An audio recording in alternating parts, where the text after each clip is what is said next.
नमस्कार दोस्तों, मैं हूं राकेश अचल और आप देख रहे हैं अपना YouTube चैनल चक्षुदर्शी, जिसे आप जनता का माउथपीस भी कहते हैं। आपसे निवेदन है कि आप वीडियो के अंत तक रहें, क्योंकि आज एक बहुत महत्वपूर्ण मुद्दे पर मैं आपसे बात करने जा रहा हूं। दूसरा निवेदन है कि अगर आप पहली बार आए हैं तो इस चैनल को सब्सक्राइब कर लीजिए। और तीसरा अनुरोध है कि अगर आप इस चैनल के स्थायी दर्शक हैं तो इसकी मेंबरशिप ले लीजिए। बहुत छोटी सी राशि से ये मेंबरशिप उपलब्ध है। और अगर आप इसके मुरीद हैं, शुभचिंतक है, तो super chat, super thanks, super stickers के जरिए भी आप इस चैनल की आर्थिक मदद कर सकते हैं। तो दोस्तों, आज की सबसे बड़ी खबर यह है कि अमेरिका की नज़र आरएसएस पर लगी हुई है, टेढ़ी लगी हुई है। और अमेरिका की एक संस्था ने आरएसएस पर प्रतिबंध की मांग की है। अब सवाल ये है कि ये जो मांग है, ये जो सिफारिश है, ये प्रोपेगेंडा है या कुछ और है।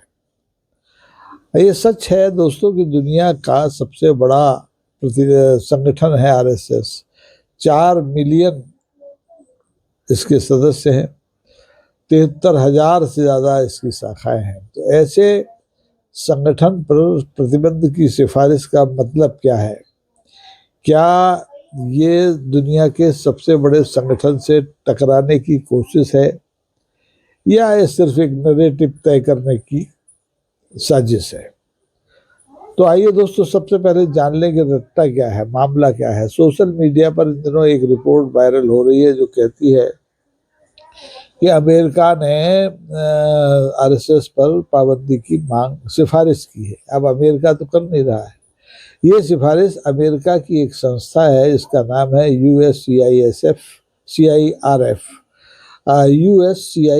यानी United state commission of international.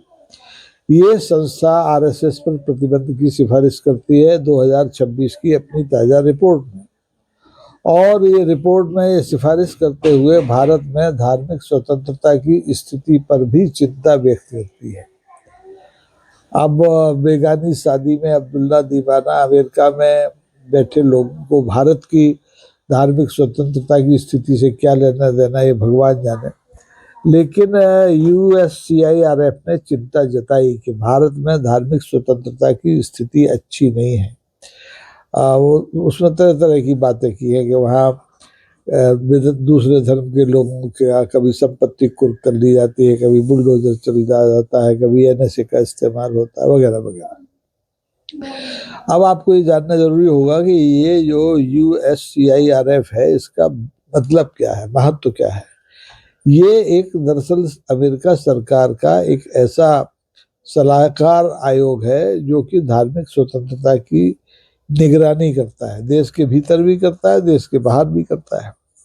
और ये जो संस्था है USCIRF, ये सीधे राष्ट्रपति के प्रति उत्तरदायी होती है, गृह विभाग के प्रति उत्तरदायी होती है, और कांग्रेस के प्रति उत्तरदायी होती है, जो अमेरिकन कांग्रेस है। और इन तीनों को ये अपनी सिफारिश देती है। अब इस सिफारिश का मतलब ये तो नहीं है कि अमेरिका सरकार भी इससे सहमत होगी और प्रतिबंध लगा देगी, लेकिन एक चिंता का विषय जरूर है। और इसी वजह से दोस्तों, भारत सरकार ने इस रिपोर्ट के आते ही इस पर अपने विदेश मंत्रालय ने प्रतिक्रिया दी। अब भारत के विदेश मंत्रालय ने इसे पूर्वाग्रही, गलत और भारत विरोधी रिपोर्ट बताया।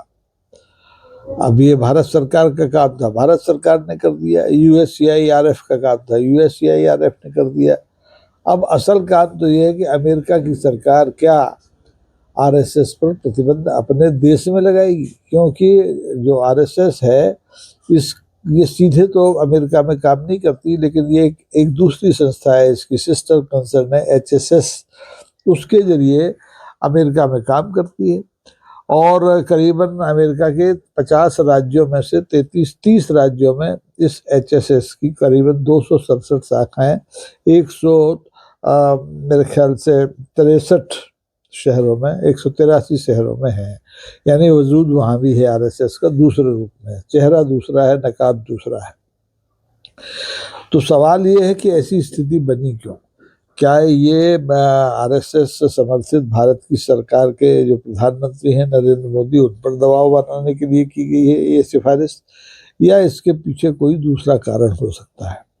अब दोस्तों, आप वैसे तो भारत के हमारे दर्शक आरएसएस के बारे में सब जानते हैं कि आरएसएस ने अभी पिछले साल ही अपना शताब्दी वर्ष पूरा किया है, 100 साल पूरे किए हैं, क्योंकि ये 25 सितंबर 1925 को स्थापित ऐसा संगठन है जिसका न कोई पंजीयन है, न जिसका कोई ऑडिट है, लेकिन इसके पास देश भर में वातानुकूलित 5 सितारा सुविधाओं से ज़्यादा अच्छे दफ्तर हैं।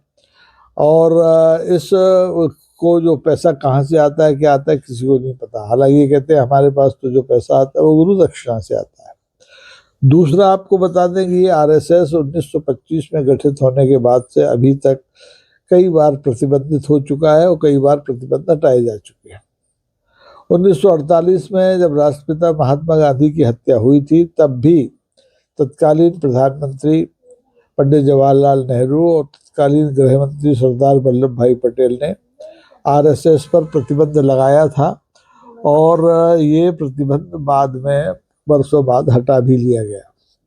फिर जब 1992 में बाबरी मस्जिद गिराई गई अयोध्या में, फैजाबाद में, तब फिर आरएसएस पर प्रतिबंध लगाया गया और ये प्रतिबंध शिथिल कर दिया गया। सिर्फ इतना रहा कि कोई सरकारी केंद्रीय कर्मचारी, सरकारी कर्मचारी आरएसएस की शाखाओं में प्रत्यक्ष या परोक्ष रूप से भाग नहीं लेगा।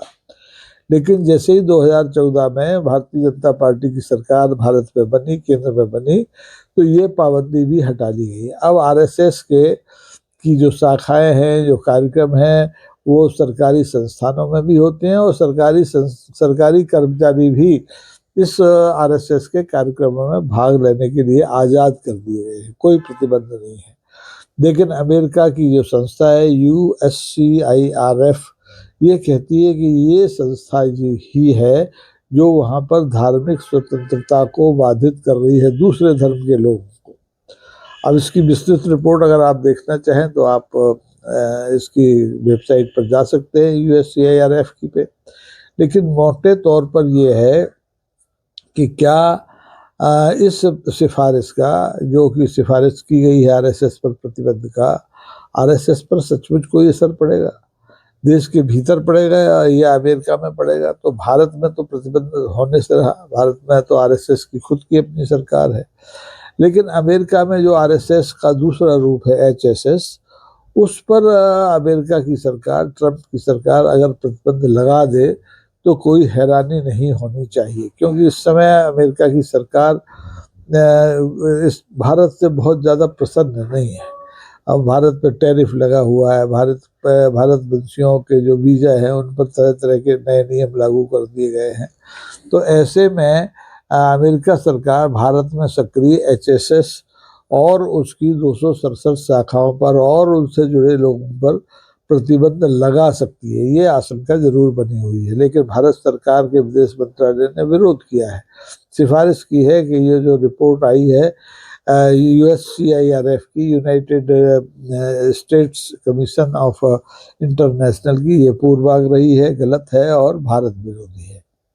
अब देखते हैं भारत की प्रतिक्रिया का अमेरिका की सरकार कितना सम्मान करती है।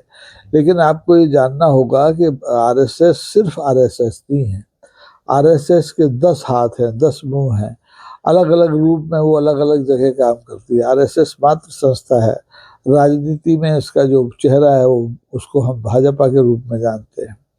धर्म में इसका जो चेहरा है उसको हम भी विश्व हिंदू परिषद के रूप में जानते हैं। छात्रों में इसका जो चेहरा है वो अखिल भारतीय छात्र विद्यार्थी परिषद के रूप में जाना जाता है। किसानों में ये भारतीय किसान संघ है, मजदूरों में ये भारतीय मजदूर संघ है, महिलाओं में ये रक्षा सेविका समिति है, महासमिति है, और बुद्धिजीवियों में ये भारतीय विकास परिषद के रूप में पहचानी जाती है, और जो आदिवासी हैं उनमें ये वनवासी विकास परिषद के नाम से जानी जाती है। तो आरएसएस बहुमुखी संगठन है जिसको एक चेहरे से आप नहीं पहचान सकते कि ये खाकी पैंट पहनते हैं या काली टोपी लगाते हैं या दशहरे पर शस्त्र पूजन करते हैं। तो अब इस जो USCIRF की रिपोर्ट है, इसके बाद भारत सरकार परेशान तो निश्चित तौर पर हुई है, क्योंकि इसकी प्रतिक्रिया होती है, दुनिया भर में होती है, क्योंकि दुनिया के केवल अमेरिका में ही आरएसएस की शाखाएं नहीं हैं, दुनिया के तमाम सारे देश हैं जिसमें आरएसएस की शाखाएं हैं, अलग अलग नामों से जानी जाती हैं, और ये सब हिंदुओं को संगठित करने का काम करते हैं, हिंदू धर्म की रक्षा का काम करते हैं। तो अब इस रिपोर्ट के बाद अगर अमेरिका की सरकार, ट्रंप सरकार कोई एक्शन लेती है आरएसएस के खिलाफ, तब मामला गंभीर हो सकता है। फिलहाल तो ये रिपोर्ट मुझे एक प्रोपेगेंडा लगती है, भारत सरकार को परोक्ष रूप से डराने की एक कोशिश लगती है कि वो आरएसएस की गतिविधियों को सीमित करे, राजनीति में भी करे और धर्म में भी करे, क्योंकि आरएसएस का जो हस्तक्षेप है दोनों जगह है, राजनीति में भी है, धर्म में भी है। तो इसलिए ये बहुत महत्वपूर्ण विषय है कि यूएससीआईआरएफ की जो सिफारिश है ये अब क्या रूप लेगी। अब मुझे उम्मीद है कि भारत सरकार इस मामले पर जो अभी विदेश मंत्रालय ने प्रतिक्रिया जताई है उसके आगे बढ़कर भी बात करेगी, क्योंकि आरएसएस वाले बड़े आसानी से चुप होने वाले लोगों में से नहीं है। वो अपना काम अपने ढंग से करते हैं, देश के भीतर भी करते हैं, देश के बाहर भी करते हैं।